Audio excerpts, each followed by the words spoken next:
Apartmani Jadran, Domagoj na telefonu, molim. Dobar dan, Ronalda na telefonu. Dobar dan, recite. Jaz bi rezervirala apartma za jednu postelju. Dobro, dolazite u dvoje ili sami? Da, ja i moj muž i djeca. Pa koliko će vas biti onda? 740, ali onda tu 840. Pa kako ćete onda se smjestiti u jedan apartman? Nema veze, bomo mi to sve zrihtar. Povej mi, a parkplac je? Je, velik parkplac je. Super, dobro. A su auti u redu? Maju si lita feltne? Pa ne znam, mislim da... Mate zlebove, soba kreni. Nemamo, ne brinite, nema kiše kod nas u ljetu. A jebem. A kako je sa bištekom? Molim? Kako je bištek, je lep, negovan? Nisam ja negovan, Domagoj sam. Pa dobro, kako dugo ćete ostati kod nas? Pa samo jednu noć, sine. Ako samo jednu noć, pa kakvi ste vi to turisti? Nismo mi turisti, mi smo ti profesionalci.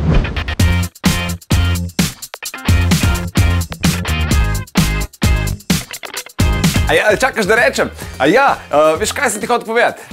Če nas rad poslušaš zjutraj, Deni Saudi Show, polajkaj še Facebook, pa polajkaj še Instagram, polajkaj, kar lahko polajkaš, stari, sam polajkaj. Aj prav, polajkaj pa poslušaj, stisni like.